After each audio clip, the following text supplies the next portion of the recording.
talk about Libya. It's been ongoing for some time, and the things I teach, Libya is a very big part of my teaching career, and also it's quite one of the things I really care about as well. And also it's a kind of trauma we are going through for almost more than a decade now. And you are actually from Libya, you're born in Libya. And so obviously you lived experiences much more intense and much more, we really want to know actually about that, your journey. So first of all, Abby, just talk us through about your own life. Where were you born in Libya? Okay, thanks, Abdullah. I'm very pleased to be doing this podcast with you. It's something that we talked about very often, but we never got around to doing it. So I'm pleased that now we have the chance to address this. I was born in Benghazi in the east of Libya. Benghazi is the second biggest city in the country. It's the capital of the eastern part of or Cyrenaica, as it's known in the past. I was born in Libya at a time when Libya was a fantastic place to live. Life was still simple. The population of Libya, for example, when in 1964 was just over 1.5 million for the entire country. Libya, as you probably know, is roughly around 10 times the size of the United Kingdom. So just give you an idea of the sheer space and as compared with the limited or the small population. So yes, I lived in Libya at a time when things were simple.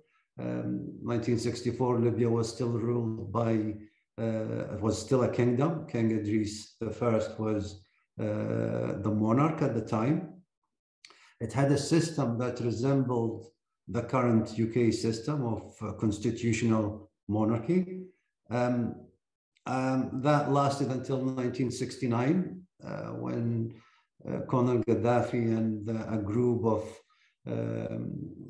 free officers, as they call themselves,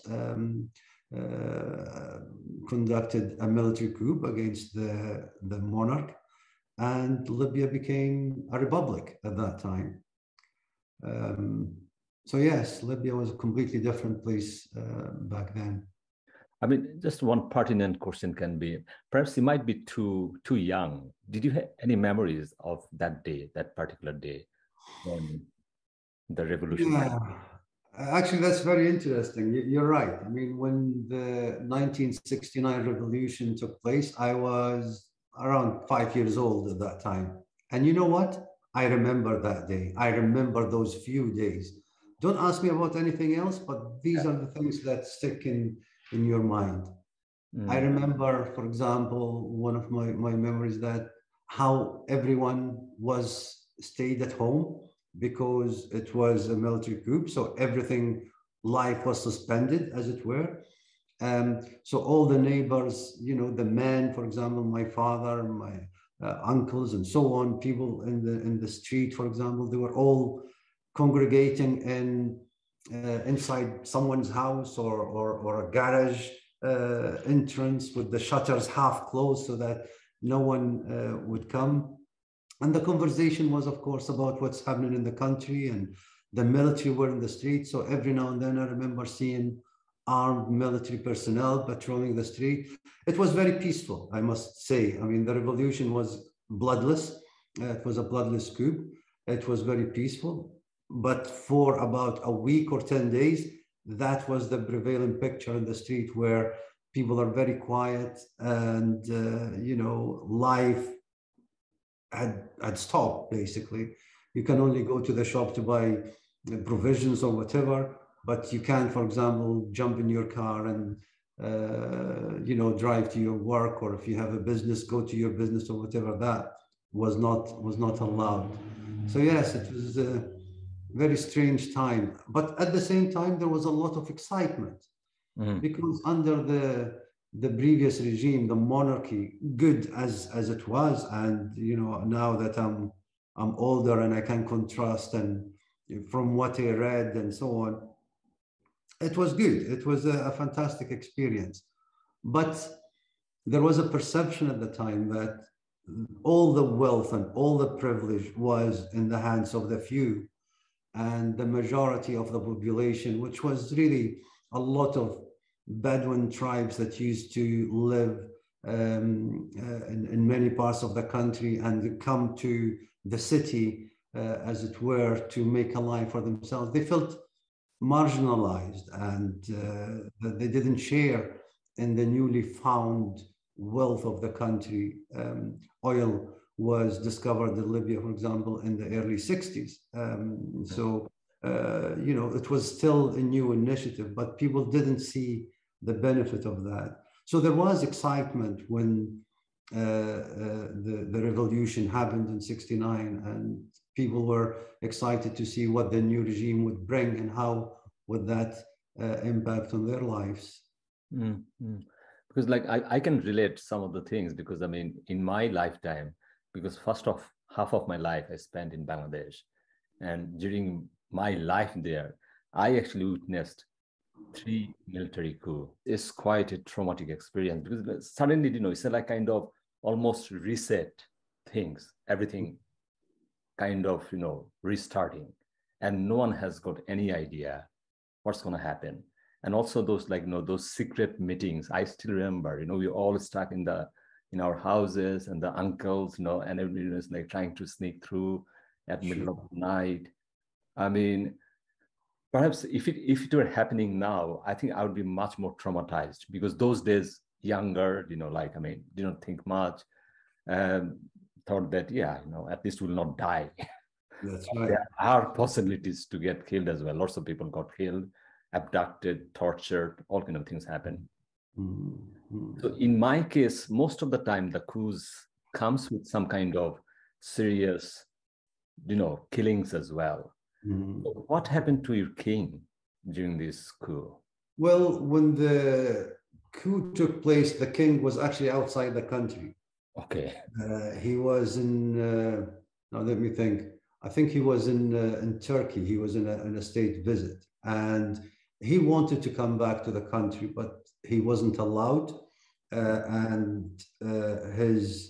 He went to Greece after that, and he stayed there for a while. And then when he found that there's no way for him to come back to the country, he went to Egypt, where he lived until he passed away. His nephew, who was the heir to the throne, was in Libya at the time.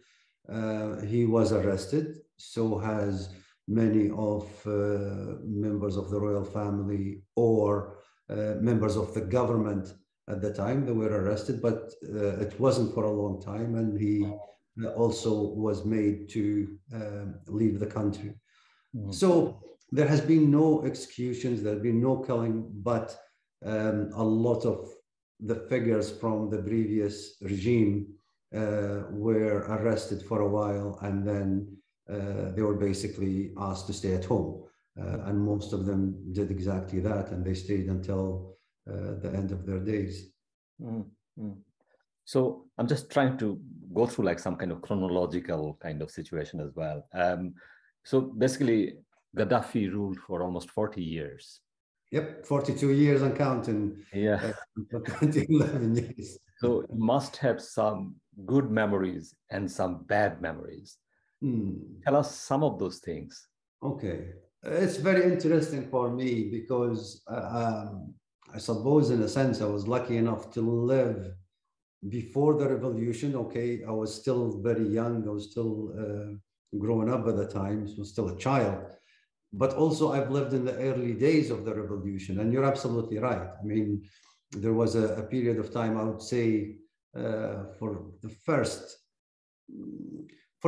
decade of the revolution, and I'll come back to talk about various aspects within that. For the first 10 decades, so we're talking, say, until 1980, 1979, Libya was a great place to live in. My memory growing up, you know, a country that was so organized, it was so clean, life was easy.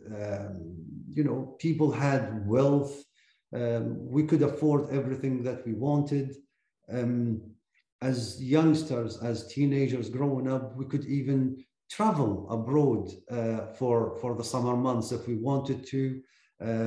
Airlines were plentiful. The Libyan dinar had a good exchange rate against major currencies and so on. So life was so easy. Education was good. We had the best teachers from all around the Middle East, because there was a shortage of teachers, Libyan teachers, but we had teachers from Egypt, from Iraq, from Palestine, and so on. So things were great, really, for quite a long time. However, within that period, certain aspects of where Libya ended up had started. So, for example, in 1973, there was or 1973-74, there was the major, a minor conflict with Egypt, for example, where there was actually military clashes on the borders between Egyptian and Libyan borders. Now, that's a complete change to everything that we knew. Libyans have always viewed Egypt as a neighbor, as an extension to our country. So to have a military skirmish, if you like, was completely shocking for the population. And it's all because the personalities didn't agree. So there was, issues between Gaddafi and Anwar Sadat at the time in Egypt. And that's what led to that. In fact, if anything, Gaddafi had very ideal dreams, if you like, to unify the Arab world, and his start wanted to be with Egypt. So you had unity with Egypt, although the Egyptian government didn't share the same strong feelings about that, and that led to that skirmish. So that's one thing. Also, in 1975, I remember there was what we call in Libya the Zwara Declaration. Zwara is a city near the Tunisian border. So the Zwara Declaration basically declared that the suspension of all the laws and conventions that were in use during the kingdom government, or the monarchy government. And that was a major thing, because that basically suspended freedom of speech, freedom of assembly. It made trade union organization, for example, unlawful. Political parties were dissolved, and to take part in any political party or organization would have been deemed as treason. So it was that bad. So that was a major shift and major indication of the direction Libya was headed. And of course, after that, a lot of the intellectual class in Libya, a lot of university students didn't like that, and they repelled. So there were, I wouldn't say clashes, but there were, dissent within the universities. The people were talking, they were mobilizing themselves and organizing events to talk about all these issues. And that went on for a number of years until 1977, it came to a head, where a group of university students actually went into the streets and demonstrated against the practices of the government. And that's when things started really to go wrong. So the clashes in the street resulted in the arrest of the leader of these student groups. And then the Gaddafi regime actually held public executions of those university students. Oh my God. I remember 1977, I was still young, I was still at school, but I remember vividly how people were made to congregate in the center of Benghazi, for example, Mm. where 3 university students were hanged publicly by the Gaddafi regime. And that continued across other cities and other parts of Benghazi, where, it was a shock to see that kind of thing happening in Libya. It was really completely out of character for the Libyans to witness that kind of thing, or that kind of brutality, if I can put it in this way. And all their crime was that they dissented and they went in the street to demonstrate against what they saw as wrong practices by the regime at the time. So, as I said, 1977, that continued for a while. By the time we got to 1980s, things were really, really bad and getting worse. Can you give some example in the 80s, especially? I mean, yeah, okay. I think you are going to university by the mid 80s or late 80s. That's right. Yeah. Well, in the 1980s, it started while we're still at school, at secondary school at the time. And Gaddafi decided to start what he called the armed people's movement, if you like, the armed people's movement. So basically that meant that every part of the community, the whole society, whether you're old, whether you're young, whether you're at school or in your place of work, you had to receive some level of military training. Mm. So they started with us as school pupils. We had to be trained in drills in military and so on. So every school actually turned into a military barrack of some sort. I remember very vividly because my school was the first one in the whole of Libya to be mobilized in that way. So we had to wear military uniform to go to school. We had to be trained in firearms and participate in military drills and so on and so forth. I remember, for example, in 1979, that was the 10th anniversary of the revolution. Mm. That was the first time that as a school pupil, we were asked or we were taken out of our classrooms to participate in a military parade in front of Gaddafi and the rest of the revolutionary body and guests and so on. We were still kids. Mm-hmm. We were still at school at that time. That's when it started. And the situation got so bad that a few years later, my school, the whole school was uprooted and we were taken to southern Libya near the borders with Chad. That's just to put it in perspective, that's around 1,200 miles away from Benghazi. As young people still at school, we were put in an army barrack. Actually, the entire school was moved.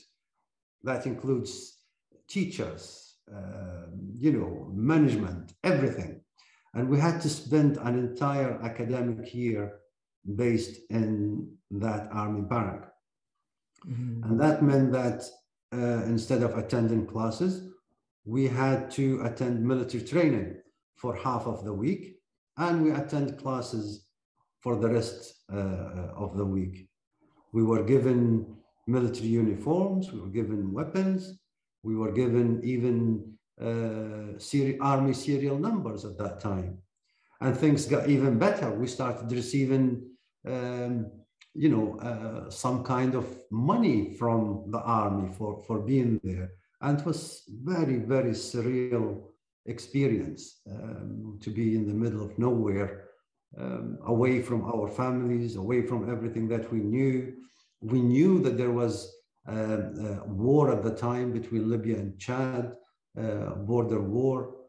And we were wondering, when will it be our turn to be taken to the front lines? But thankfully, that never materialized. And after a long year, we were back in our school and back home as normal. So that's just one aspect of the change at the time. But the most fundamental part was the deteriorating economic situation. Libya, almost over a period of 5-6 years, transformed from a thriving economy to literally nothing. I remember the time when you go to the supermarket, you find empty shelves. There's nothing on the shelves.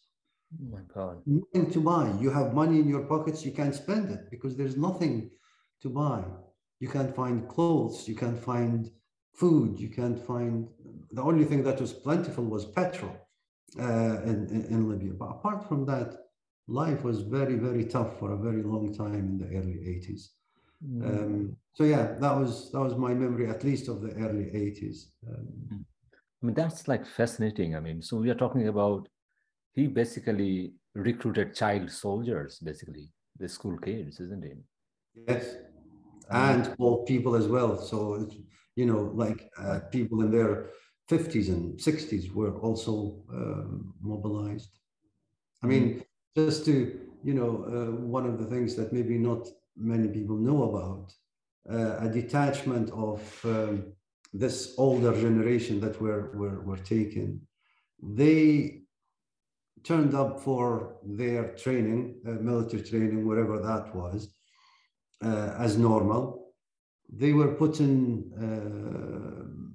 buses organized by the military. They were taken. They thought they were going for, you know, some training exercise somewhere or whatever.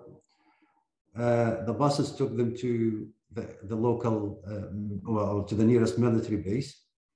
They were put in airplanes, military airplanes, and they were taken to Africa. They were taken to Uganda at the time. Remember the issues that were happening in Uganda at the time. And they found themselves in the jungles of Uganda fighting an enemy that they didn't know, that there's nothing in it for them. But that's Gaddafi showing support to the Uganda regime at the time and supporting them with troops, if you like, in their war. It wasn't so. Basically, none of that group of people actually made it back. Oh my God. But I mean, it looks like, you know, so by the time 80s, he was more or less proper dictator. Basically, he was a bit paranoid as well. I think fully paranoid. And Absolutely. he was opening up frontiers with Chad, with, like, you know, other countries. The relationship with Egypt was not doing well. But one of the characters behind the scene is like Yasser Arafat. He was very close to Yasser Arafat as well. Did you have any memories of Yasser Arafat in Libya? Well, yeah, I mean, it's not just Yasser Arafat. I mean, there was a huge support for the whole Palestinian struggle at the time. So not only Yasser Arafat, but many of the other splinter groups, that came out at the time, whether it's Fatah, whether it's Islamic Jihad, whether it's whatever. There's so many groups, so they all benefited to one way or another from the Libyan regime. But yes, I mean, Yasser Arafat, because Fatah was the biggest grouping at the time. My memory was that there were offices set up across Libya in all major cities for Palestinian, especially from Fatah movement. They had offices to mobilize their people, because there was quite a sizable Palestinian population in Libya. that came after 1948 and settled in Libya. So also I remember that there was a levy that was imposed on all Libyans to support the Palestinian struggle. As far as I'm aware, perhaps it's even still there now. You know, it's just one of the things that was always there. I remember that Yasser Arafat used to be a frequent visitor, for example, to Libya. And again, as I said, not just him, many other Palestinian figures were quite regularly in and out of Libya at the time. But I think in one event, I think his palace was bombed. Yeah. Well, that's in 1986. It was the Americans. Yes, there was. If you remember, in 1986, Ronald Reagan was the president, and Ronald Reagan used to call Gaddafi the mad dog of the Middle East. So relations between the two weren't really great. So there was always trading insults. So yes, I mean, 1986, Libya became so bad in supporting any struggle anywhere in the world. Libya was there supporting them, whether with money or with weapons, whether it's the IRA in the UK, or whether it's the Red Brigades in Italy, or wherever there is a struggle, you find Libyan hands behind them there. And of course, the rhetoric against the United States at the time was quite bad, because they were the evil, the source of all evil, and so on. And I can't remember the trigger that made that happen. But yeah, in 1986, there was an airstrike on selected targets in Libya, in Benghazi and in Tripoli. It targeted mainly, at least, the intelligence infrastructure for the Libyan regime, but also they bombed Gaddafi's residence, just simply because it was in the heart of one of the biggest military installations in Tripoli.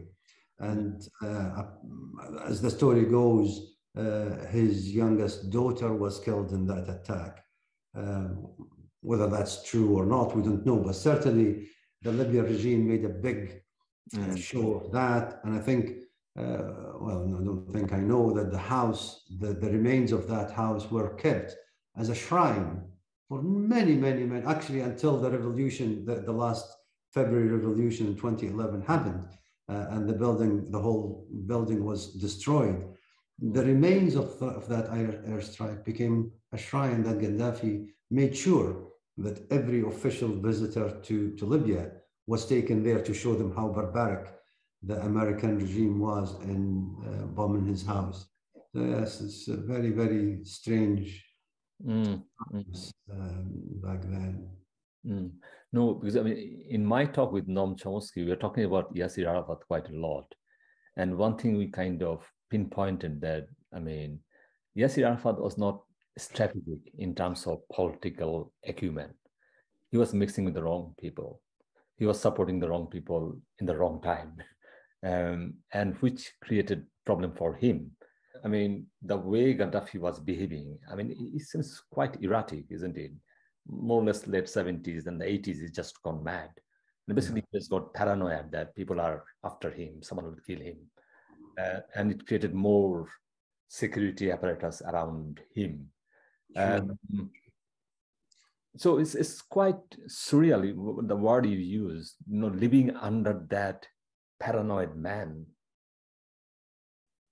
It was very difficult. Yes, you're absolutely right. I mean, he became so paranoid that, you know, as you said, everyone was an enemy, including his own people. He didn't trust anyone. He didn't trust his closest allies. He didn't trust his government or those that are around him. He didn't even trust members of his own family. Because one of the things that happened, for example, just as an antidote, one of his cousins, who was a senior military official at the time, it was quite big name in Libya, and actually feared that guy because of his closeness to Gaddafi and to the regime. They had a disagreement. And the story has it is that Gaddafi invited him to come to a meeting, and they were in a room together, and he ended up shooting him and killing him in person. Now, that's true that the guy was executed, but the part whether it happened by Gaddafi himself or not is a big possibility. I mean, there was a big story at the time that this is the case. So that's how paranoid the guy was. You mentioned Yasser Arafat and the fact that he was mixing with the wrong people at the time. Yeah, I agree. But Arafat's problem at that time was finding anyone to support him, in military form, in monetary form, even, to support him psychologically.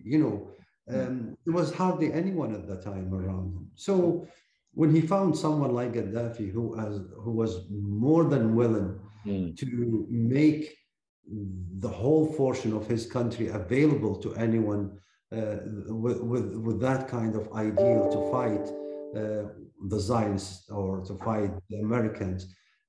So that's what made him close. So every time he ran short of money or short of weapons or wanted moral support, Libya was the place for him to go, to the extent that there were times when the poor guy had to put himself down in order to get what his movement, what his people wanted. So yeah, it's a very strange relationship at the time. Because I mean, that's the thing with the problem with the politics, international relations is not the human part of the story, but it's more about the real politic of the story.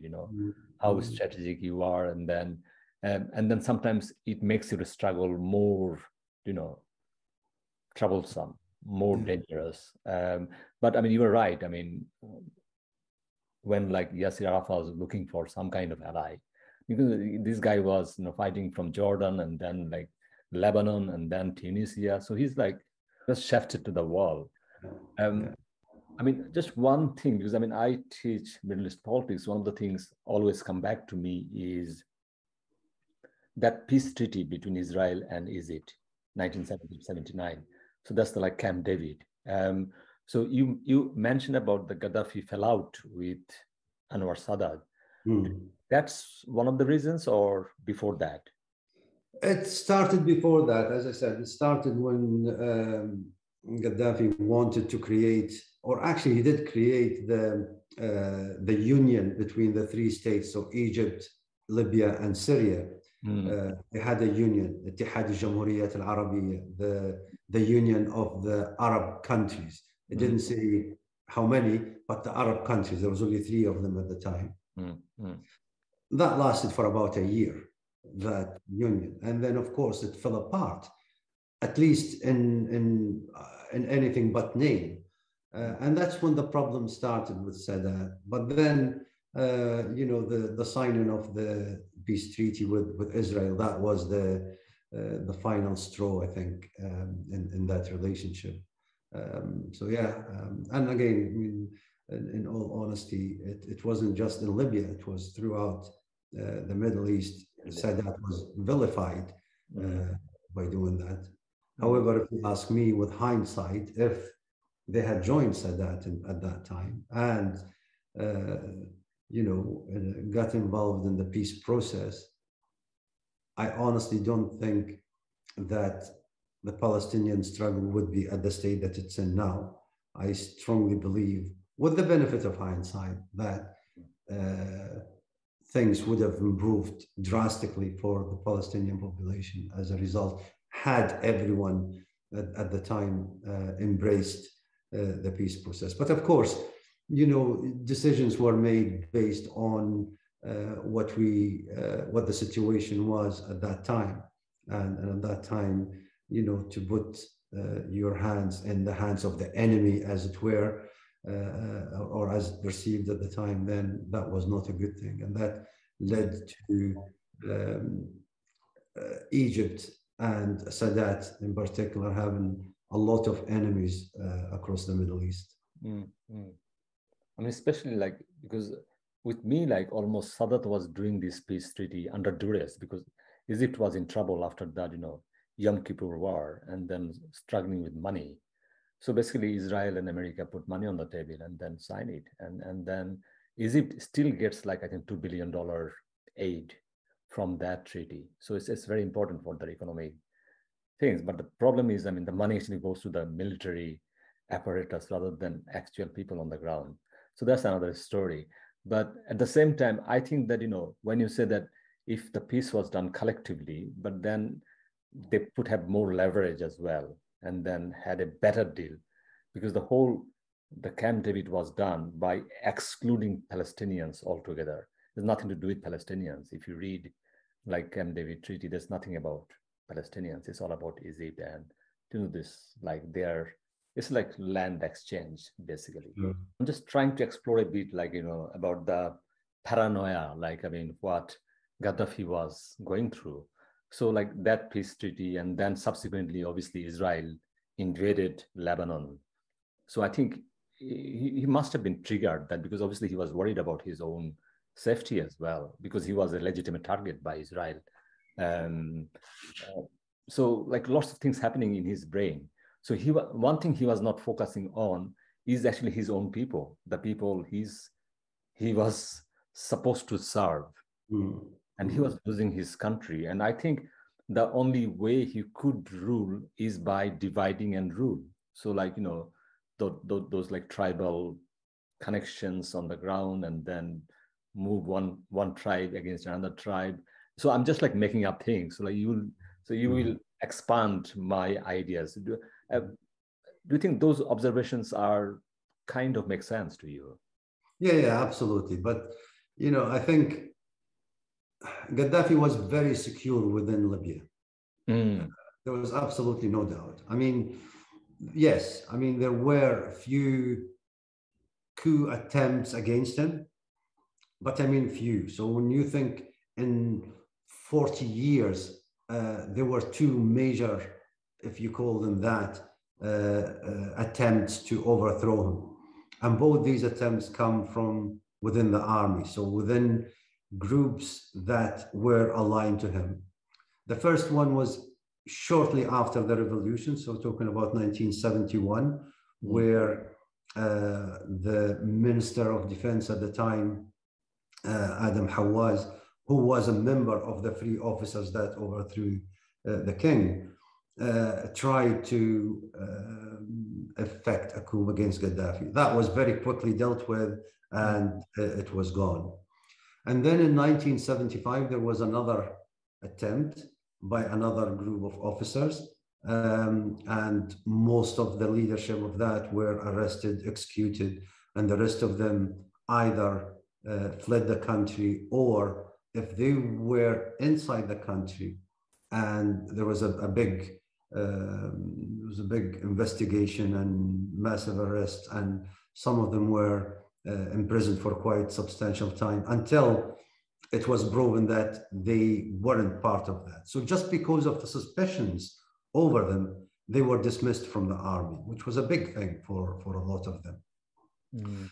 But these are the only times when things like this happened to Gaddafi. Other than that, he was pretty secure. Don't forget, in 1979, he started the movement of the revolutionary committees. And basically, that is very dedicated and committed people to the Gaddafi regime. They believed in his doctrine. The Green Book was already in circulation at that time, and they really believed in that. Now, that movement served to act as the safety net for Gaddafi within Libyan society. They were everywhere. So there wasn't a school, a factory, office building, any environment, a hospital, a prison, you name it, without having its own revolutionary committee within. Yeah? And their function was to propagate everything the regime was saying, and also to act as a deterrent for anyone who would dare speak against the regime. So if you and me were working in a factory, for example, there's no way we could talk about politics or anything that the regime did, or even the worsening economic situation or world affairs. We can't. So they created an atmosphere of intimidation, atmosphere of fear among people, to the extent that members of the same family could not trust each other, because all you have to do is someone go and say, I heard so-and-so talking about the regime, and that would be enough for that person, he or she, to disappear forever, either be executed or thrown in a prison without anyone knowing where they are. And these are the facts. So Gaddafi was extremely secure within Libya. And I think to a certain extent, that's what made him start thinking, okay, there's nothing for me to worry about here. And started exploring or flexing his muscles around the world by supporting, revolutionary groups, wherever they might be, whether by, as I said, by weapons or money or whatever, just simply because he didn't have to worry about his own country. And of course, through these mechanisms, through the army, through the revolutionary committees, through his complete grip on the government, because there was no government. He was leading everything. He could appoint ministers or sack them on a whim. He could wake up in the morning, he'd change the entire government.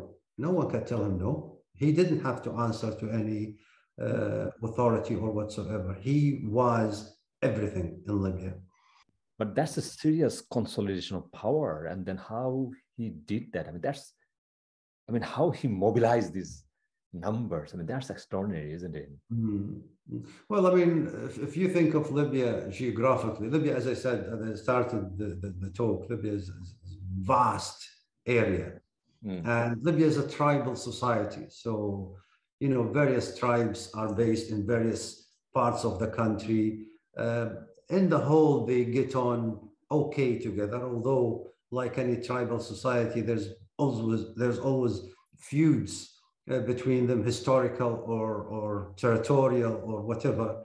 So Gaddafi played that card very, very carefully. He managed to align himself with pretty much all the tribes in the country. He had good contacts within the main tribes. So for example, the Warfala tribe, which is based on southwest Libya. That was the biggest tribe by numbers of people that belong to it. So he aligned himself to them by giving members of that tribe positions of power, whether in the military or in civil institutions. They became very powerful. Also, there was the Magarha tribe in the southern city of Sabha, for example. Again, there were quite a lot of them, and a lot of their numbers were within the military. So he gave them a lot of power as well within their territorial areas.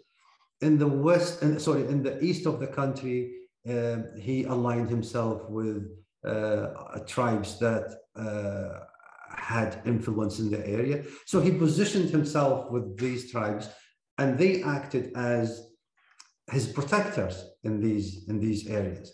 So they are benefiting from the power that they are holding. They had wealth, they had possessions, and so on, and they had his support. So because of that, they could control all the smaller other tribes and societies around them. And that's how he consolidated his power, through divide and conquer, through monetary incentives and inducements. And if all that failed, there's always fear to inflict on them so that they will toe the line. He played it very, very cleverly. And then if you compare that with what's happening now after 2011, after Gaddafi was deposed, all that fragile structure that he managed to create fell apart. Mm. And now all these old conflicts, all these old feuds, all the disputes between these various communities started to bubble to the surface and come out again. So in one hand, you could argue that what Gaddafi managed to achieve in Libya will be very, very difficult for anyone else to achieve, to make that balance, if you like, within this tribal society and lead them for 40 years or 42 years was quite an incredible achievement. Because now, 10 years or nearly 12 years now since Gaddafi had gone, and Libya is as fractured and as uncertain as it's ever been in its history. I mean, what's his background in terms of his own tribe? Gaddafi tribe is based in the city of Sirte, which is right at the center of Libya. It's also aligned to the Megarhiz, which is in Sabha, which is in the southern part of Libya, because they shared that part as well. So Gaddafi tribe were in both Sabha and in Sirte. So they had quite a lot of geographical influence in this sense. But before Gaddafi came to power, they weren't remarkable. I mean, they were just another big tribe, basically. They had traders and so on, and they had fantastic relations with the rest of the tribes in Libya. So yeah, I mean, before Gaddafi, they were just normal. He made them what they are. And because, the tribal belief and sense of belonging to the tribe is still there, he made sure that his tribe became among the biggest and wealthiest and most influential in Libya throughout his reign in power. Like, I mean, two things in terms of geography. I mean, so especially after 2011, like Benghazi versus Tripoli, and it looks like, one country, but there are like some problems about these two, part of that country. I mean, is there any historical thing there? I mean, was there a kind of, some kind of animosity, like England, Scotland?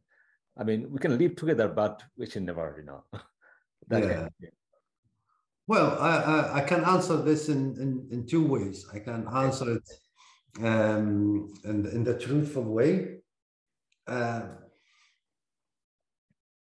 Yeah, there were some animosity, but it wasn't anything bad. I mean, we grew up, I grew up, with that distinction that, we're, from the East and they are from the West.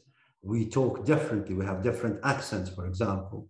We have different, we do things slightly differently.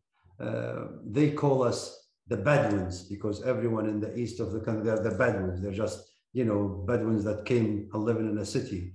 The distinction between the two societies in the East, people were a lot closer together.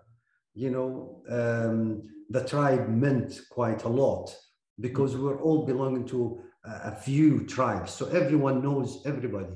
Okay. So Benghazi, despite being a city of, say, I don't know, I mean, now it's around 1.5 million population, but felt like a small village where everyone knows everybody. You're guaranteed that if you speak to someone, whoever it is in the street, you'll find they either know a member of your family or one of your neighbors. So it was very, very close grouping. Whereas in Tripoli, because it's the biggest city, people from everywhere came and lived there. So you find huge distinction to what we have in Benghazi. So there were these little things. There was, for example, animosity when the football teams in Benghazi and Tripoli play together. That comes to the surface.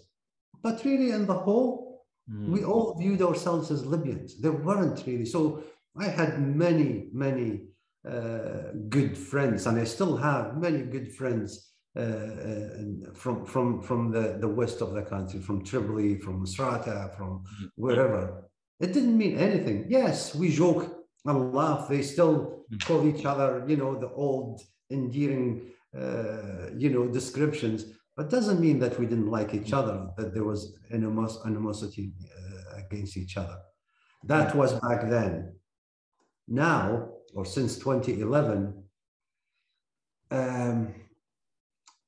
various sections of the society, or, you know, some of the powers that were there wanted that animosity to become known. They wanted to divide Libya. They wanted to create a new system that would agree with their aims, objectives, ambitions, whatever you want to call it. And that's when things started to go really bad, to the extent that Libya is still under massive, massive threat of division. That hasn't gone away.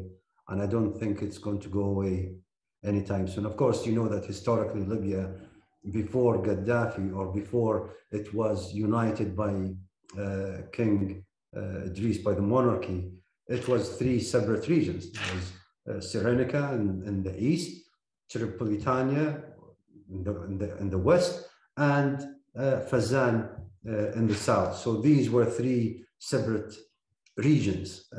So under the federal system, under the monarchy, there were 3 separate federal states connected by the union, and that's when it became the United Kingdom of Libya, to bring these together. But now we're increasingly hearing these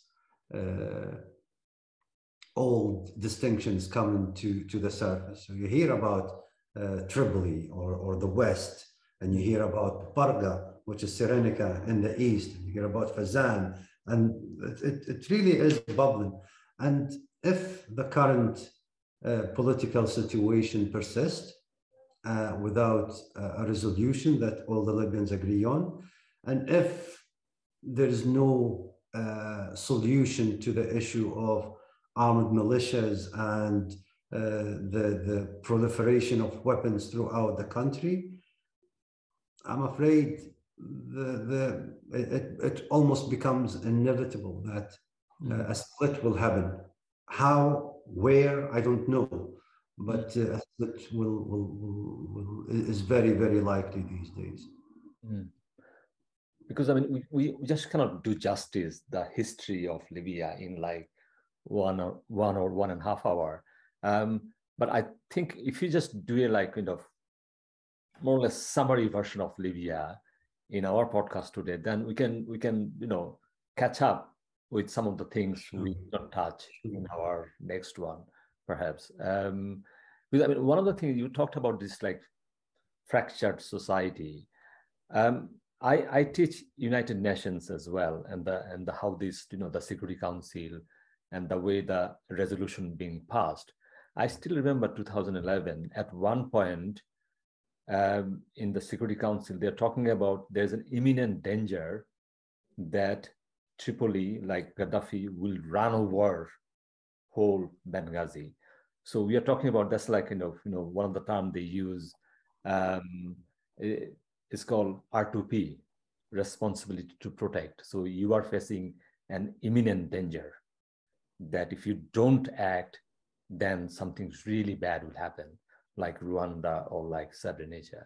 So that's one of the trigger how, you know, 2011 Security Council resolution created and invited NATO to take care of it. So perhaps they had some kind of, you know, good idea about what to do about this. But the problem is that the politics behind it, these people have got no idea what's going on the ground. And then I think by doing those like NATO intervention and the bombings and everything, I think that fracture is so deep now, seriously deep.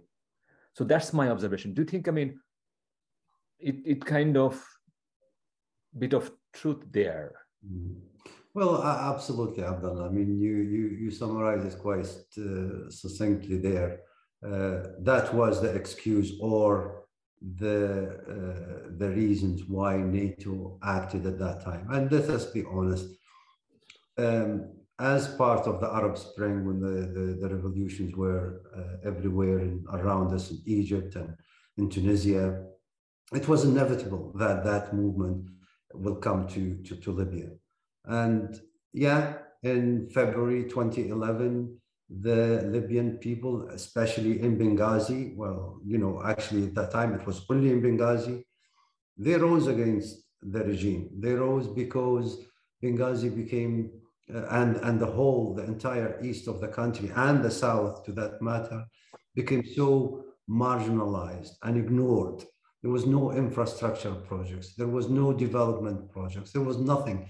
Anything that any significant was only happening in Tripoli or around Tripoli. So people did rise up in Benghazi, and that was the start of the revolution in Libya against Gaddafi.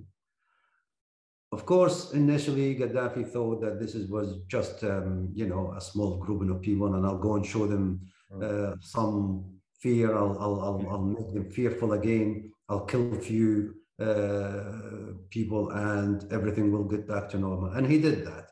So, for example, in the first few days of the revolution, every single day, the army, Gaddafi's army, was shooting innocent civilians, and every single day, the civilians come back. That lasted for, you know, a week, two, I can't remember now exactly, to the extent that military installations in Benghazi actually thought, no, that cannot be. We have to support the people of Benghazi. And they joined the revolution, and that's how it started. And then when Gaddafi found that, you know, he's facing serious problem in Benghazi, that's when a massive convoy was put together as a military convoy. I don't know what you call it in military terms, an armored brigade or whatever. And it left Tripoli heading to Benghazi and actually arrived at the outskirts of Benghazi. And the mood within that convoy, as we can see from footage from mobile phones from soldiers in that convoy, was, it's like they're going for a picnic. They're going to sort out this rebellious East and so on. And they arrived at the outskirts of Benghazi. People had very, very few resources to meet such a massive force. So there were skirmishes, but it was inevitable that they will overrun Benghazi, they'll overrun the city and do whatever they want within that. But that's when NATO sprang into action, and the resolution, the UN resolution you're talking about, to protect the innocent civilians in Benghazi came to being. And actually it was the French Air Force that was first to act, and they stopped that convoy in its tracks. I had the opportunity when I visited Libya in 2012, shortly after the revolution started, and I saw the remains of that convoy. And it's incredible to think that Gaddafi had sent his own military to basically destroy the second biggest city in the country. But that was the aim of it. So yeah, this is the background to that.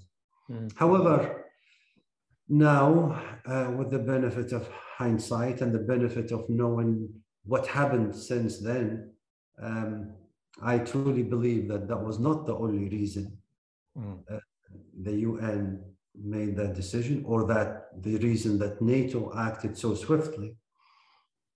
But Gaddafi had made himself such a massive target for NATO, for the West, and they wanted to make an example of him. They want him out of the picture, which they did. However, they did it without actually figuring out what's going to happen after he's gone. Libya was a country without any state institutions. There was no infrastructure for governance or the economy or anything, because Gaddafi was everything. Take him out of the picture, and what would happen? Chaos ensued. There was no one that of any authority to do anything in Libya. And I truly believe that this is why Libya is the mess that it's in today, because there wasn't a solution. There wasn't a ready replacement. So taking Gaddafi out, okay, fine, that happened. We took him out. What next? Now Libya is in the grip of political uncertainty.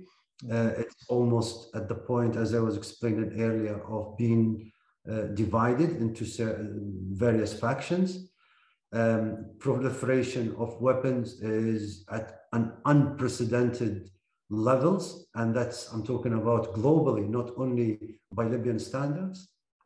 Foreign powers of all shapes and sizes and affiliations are eyeing Libya as an opportunity, and they are actively doing whatever it takes, continue the divide, support dodgy and very, very questionable allies in Libya. They will do anything as long as it serves their interest, whether that be the United States, the United Kingdom, France, Turkey, Russia. They're all there. They're all there. They're all working to protect their interests, what they can take from this massive cake that is Libya. They're all vying for a slice of that cake under whatever it takes in terms of the effect on Libya as a country, on the Libyan people, and no one is doing anything about it. The United Nations now, I'm afraid, had become part of the problem rather than part of the solution for Libya. Already there's been, I don't know, I lost count, 7, 8 different UN envoys to Libya. Every single one of them had failed. The latest one, this Senegalese politician that was appointed only 2 weeks ago, or maybe 3 weeks ago, I have no idea what his chances of success will be. But unless a solution is found to these foreign interference that is happening in Libya, I don't think there will be a solution. The fighting will continue. The militias will grow stronger and bigger. And when I'm talking about militias, I'm talking about Al-Qaeda affiliates, Daesh, that very nasty groupings that are working in Libya, and ironically are supported by the West, that is their sworn enemy. So they are, the UK and the United States, sworn enemies when it comes to them. But in Libya, they are their allies, and that's a fact. But we don't hear anything about this. We hear that everyone only talks about helping the Libyans to get on their own 2 feet, to bring about free and democratic elections. How can you have free and democratic elections when there's no peace, when there's no security, when the country is controlled by armed militias, when the government of the day, which is appointed, and I repeat that, appointed by the United Nations, wasn't elected, it wasn't a choice that the Libyans had anything to do with, it was appointed by the United Nations, is propped up by armed militias and gangs. This is the situation in Libya now. Where the free elections are going to come from, I have no idea. There's no hope as far as I'm concerned. But the only hope, if these foreign countries decide, okay, we forego our interest in Libya, let the Libyans sort out their own solutions and govern themselves. Without that, I see no future for Libya, I'm afraid. Like, I mean, 2 of the characters I really want to bring, because, I mean, it looks like what you are saying, it's a very bleak picture right now. And the future is not looking anything there. It's like dead end. So the two of the characters is, one of them is like this former army general Khalifa Haftar.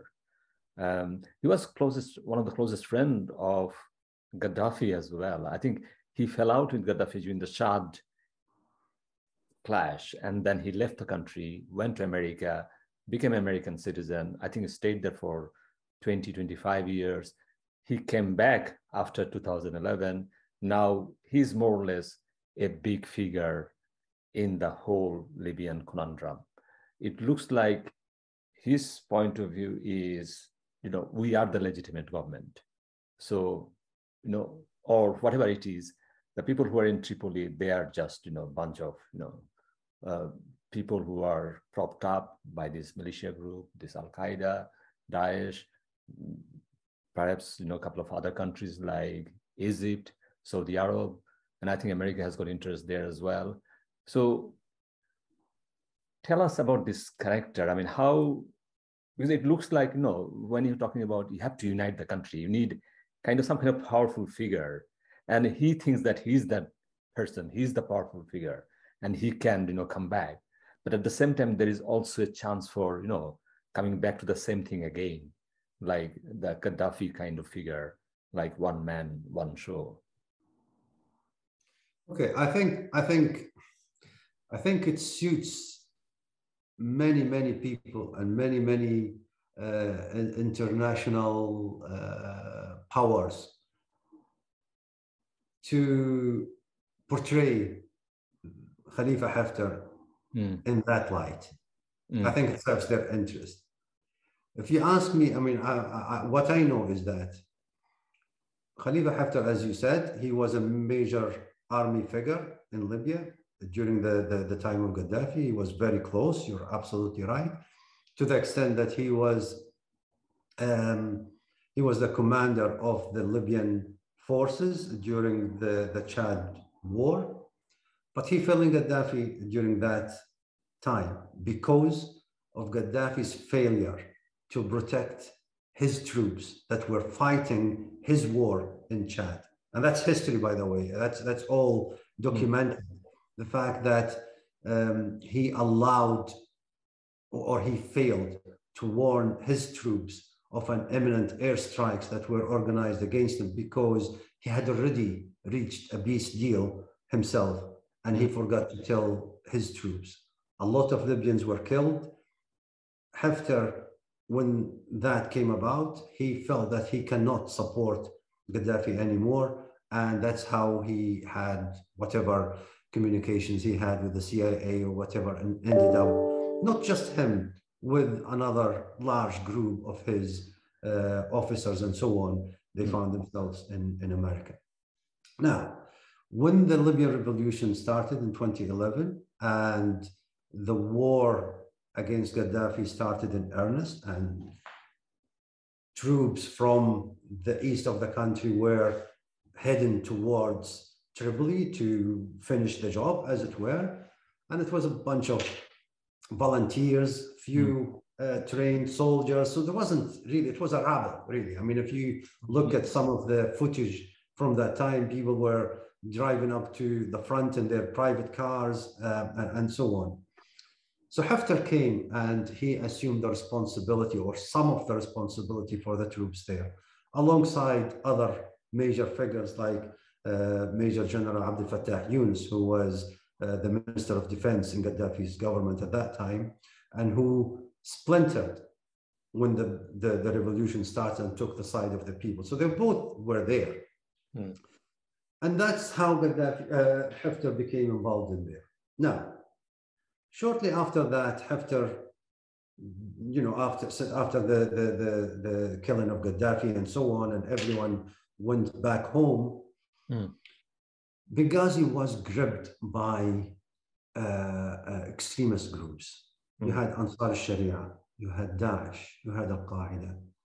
They were all there. They were all in Benghazi. They were all vying for power, and they became so strong and powerful that it was common. I've saw them with my own two eyes, that Daesh convoys with their black and white flags are parading in the streets of Benghazi.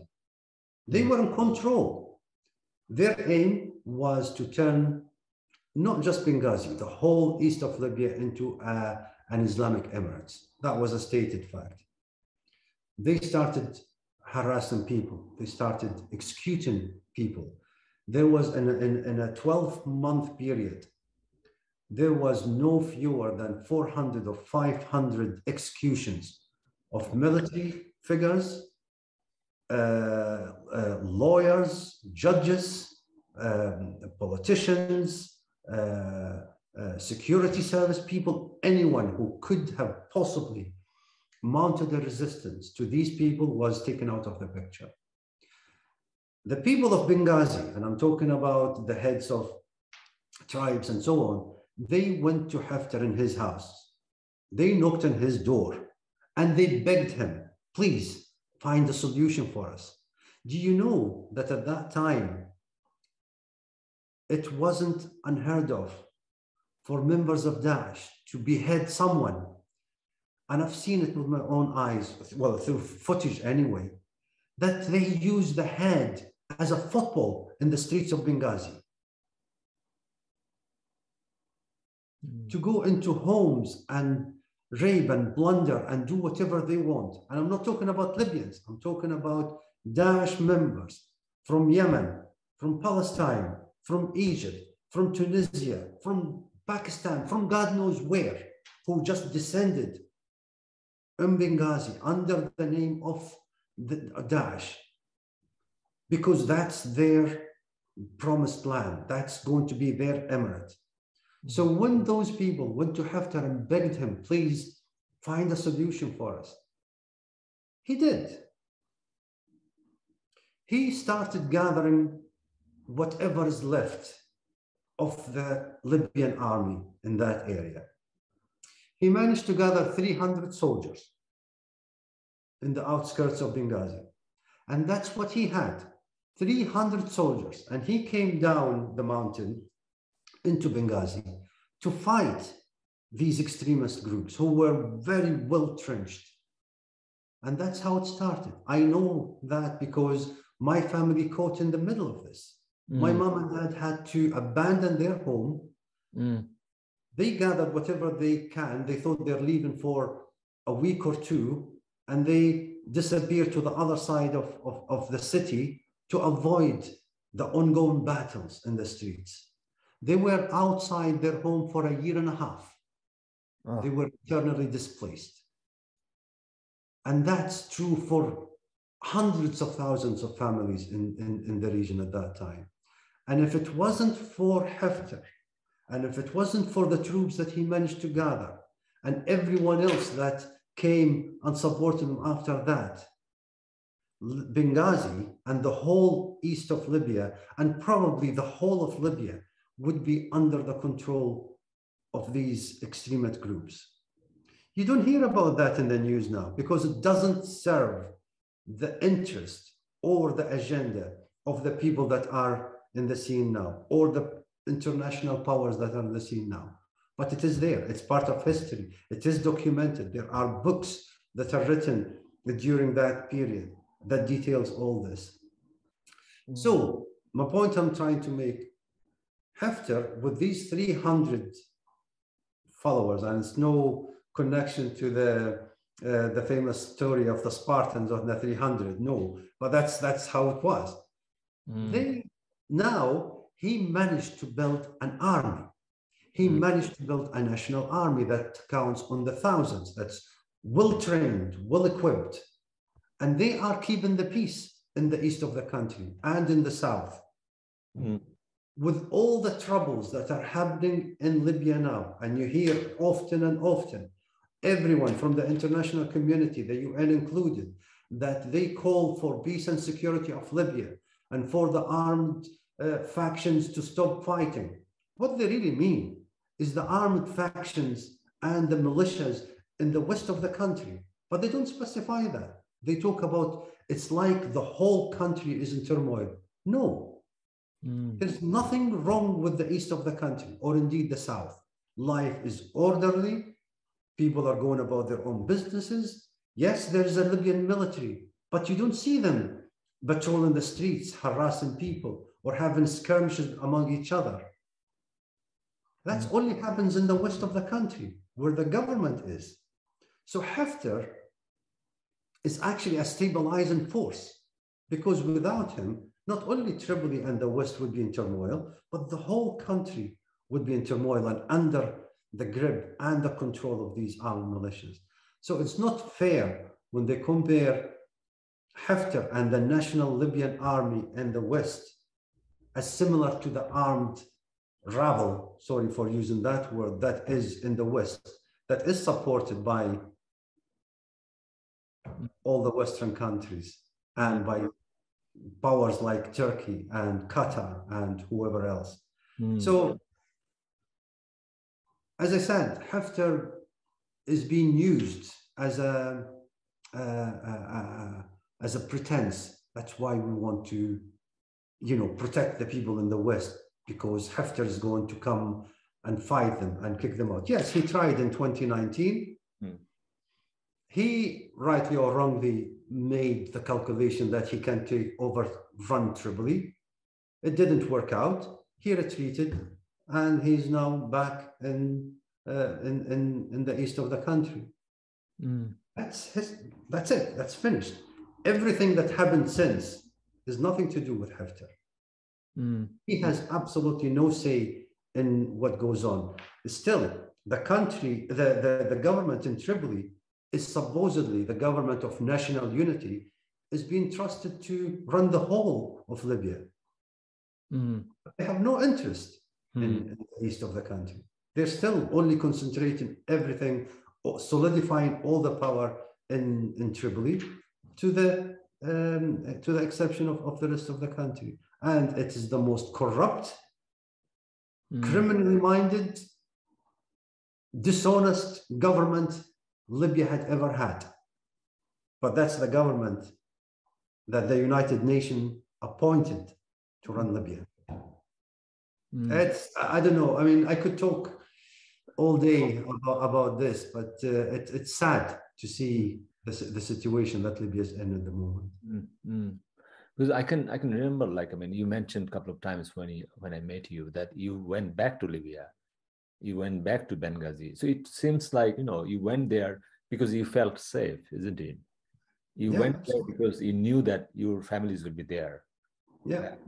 So that's very, we talk about our field research. That's the field research. You are the example. You went there, you came back safely, and also you had a good memories there as well. Absolutely. And also the fact that would not have been possible had Haftar and his troops did not come down the streets and had this massive street fight over 2-3 years to clear it out of these extremist groups, who, incidentally, those that survived from them are the ones that are in Misrata, in Tripoli, leading the militias and probing the current government in Libya. And that's a fact. I mean, one last point. I mean, sorry. I mean, will you be okay? Yeah. I'll give you a few more minutes. So this Saif al-Gaddafi. So it looks like he did not vanish. He comes back. He came back again, and he was almost running for presidential election as well. So where do you see him? How can he fit himself? This person who, we thought their memory is gone, but it looks like these people came back, and it looks like he has got support as well from the external different big players. So that will create another jigsaw in this more cumbersome situation in Libya. Honestly, within the Libyan society, he's nobody, and he will never come back to rule Libya. Gaddafi and his family and his regime, they will never come back to rule Libya. They are welcome to come back as Libyan citizens. Maybe there will be reconciliation and they can live, and it's their country after all. But as a ruling group, that will never happen, because the Libyans will never allow someone like Gaddafi to rule them again. Never mind what remains of his regime coming back to do that.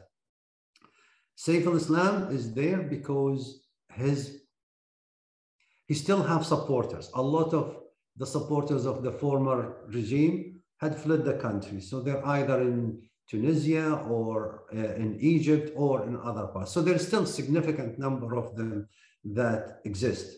And they're supporting Saif al-Islam. But most importantly, there are international powers that trying to push him into the political arena. If nothing else, to create a division, to divide some of the support that other people had. So by throwing him in the ring, that will create division, that will make sure that the political settlement will get further and further away. And the more time they have, the more they can solidify their power in Libya and serve their interests. Personally speaking, and from my reading to the situation, that's the only reason Saif al-Islam is still even mentioned, because that's it. He's got absolutely no power or support within the society in Libya. He still has supporters, but that does not equate to having broad consensus on him coming back to rule or even be part of any future solution for Libya.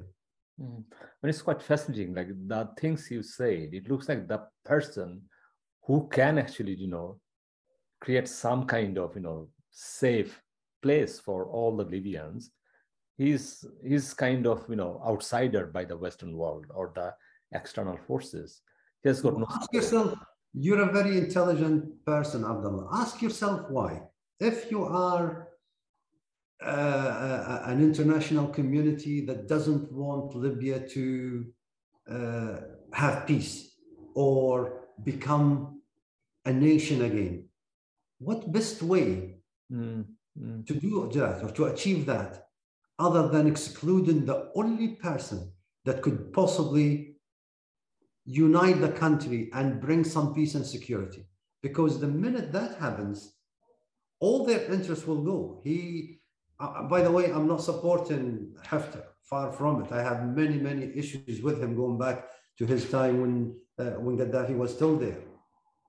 But the situation now, you're absolutely right. He's the only one that can unite the country. And how can he unite it? By bringing peace and security, by eliminating this grip that armed militias have on the country, on the government, by collecting all this weapon that's been proliferated throughout the country, by having some sense of Libyan pride, and people can be again say we are proud to be Libyans, by securing the borders that are open to anyone from any color or belief or whatever to enter anytime they want, by having foreign powers. The Italians have troops in Libya, the Turks have troops in Libya, the Russians have troops in Libya. If you bring someone strong like Haftar, none of this will be possible. So of course, it's in their power to exclude him and paint him as this big pariah that's an obstacle to every solution. I'm sorry. Libyans are not stupid and they're not buying that. But unfortunately, Western powers, United Nations, people who have interest are the ones that are making sure that this is the case. Why else would the United Nations appoint a corrupt person? And I mean it in all, the strength of the word. The guy who even bribed people within a UN-run political dialogue in order to be in power in Libya now, who has done nothing other than solidify his position and that of his family and plunder billions and billions over the last year and a half, not even that he's been in power. He's still supported, he's still recognized by the UN until today. He was the one reason why free elections weren't held in December last year as planned by the UN, because he didn't want that. The minute elections were held, he's out of a job. He's out of this power that he solidifies. The person that, when the joke in Libyan society that, you know, the militias leadership, when they run out of money, they go out on a weekend and they start fight among each other. The first thing that the government does will run to them, oh, please stop. Here's 10 million, here's 20 million, just please stop. And they go back to their barracks. That's the situation in Libya now. That's what Western powers want Libya to be. Because this is the Africa's biggest oil reserve, isn't it? There's lots of oils to take. And it's a very strategic position. It's the key. It's the link between Saharan Africa and the southern Mediterranean, the southern Europe. It's absolutely key strategic position. You know, Turkey were very clever, and they used the former government of Mr. Sarraj, and they got him to sign a deal that gave them huge influence within the Libyan economic zone and so on. And because of that, now they can claim that they have legitimate reason to be in Libya because it's part of that agreement. These things are not done without a lot of thinking and a lot of planning for the future. They will never allow anyone to take that from them. Not easy anyway. And for as long as there's no strong resolve for the international community to back away, back out of Libya and leave the Libyans to resolve their issues together, Libya will continue to be a failed state. And that's the least description I can give it at the moment. Because my worry is, like, I will stop with this point, that Haftar might try again to take over the Tripoli, because, I mean, otherwise, you know, it will not make sense, because at the end, you need the state back, one state. And then, did you see, and it's not easy for him to take over, but he has to try. He has to try. Am I right to say that? Or do you think he can say that, okay, do you know what, I'll leave Tripoli and then I can just stay here? I mean, we can see like lots of countries now, we are seeing this kind of rise of, you know, non-centralized country where part of the country belongs to something else. And they're running fine.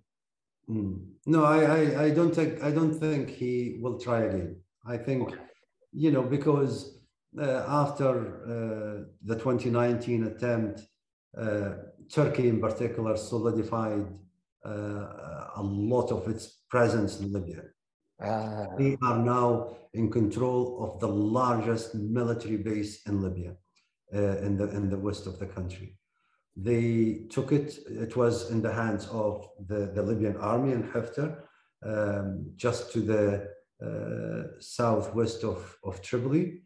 When the army withdrew from there, Turkey was very, very quickly in there. And over the last 2 years, they created a massive, massive military presence in Libya. They have a lot of these drones that are used for military reasons. They control the skies over that area. So it will not be easy at all for Haftar to even attempt that. But what's going to happen? You said something will need to happen. What's going to happen is that's what I'm saying, unless there's a resolution and fast, division will only be the only prospect. Because if peace and security is maintained in the east of the country and in the south of the country, which incidentally fairly covered by the Libyan military under Haftar. So the only issues are with the West. So just stop there and create that division, and Libya will be divided between East and West and go back to the way Libya was back before 1952 when it became a United Kingdom. That's the only real prospect now. And incidentally, if that happens, the only loser will be the West, because most of the oil fields in Libya, the infrastructure, the military the oil installations are in the south and in the east.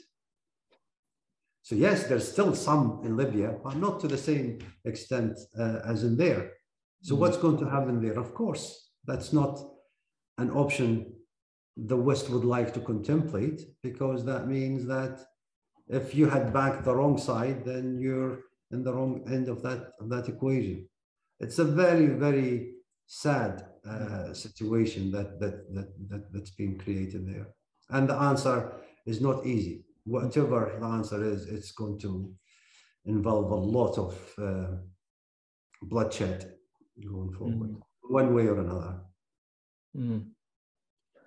I mean, I don't think we can have some kind of conclusion from this talk, because it's part of it is very sad, things happening, and part of it is like, the greed from the external bodies, external countries, powerful countries, basically, and then the main problem is the people on the ground, the actual people who own that country, they suffer. Unfortunately, you're absolutely right. Unfortunately, we have a very greedy breed of politicians that's in the scene now, that are being courted by foreign embassies based in Libya. I mean, if you follow the Libyan news like I do, I have my own interest in that, you can't escape but notice the movements of foreign ambassadors. Every single day, I kid you not, every single day you find in the news either the French ambassador or the German ambassador or the Italian ambassador or the UK ambassador. They go around visiting everyone, and I mean everyone. So they go and visit all those in power in Tripoli. They'll go and visit all those in power in the East, the parliament, even Haftar himself sometimes. So they're keeping their options completely open. Yeah? How can there be a solution if that's the morality of the West that's supposed to be,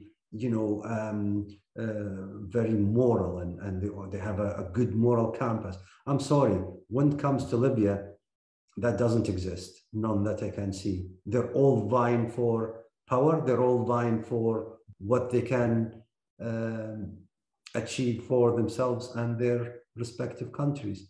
And this is the situation. So for as long as this is the case, I'm afraid there isn't an easy solution.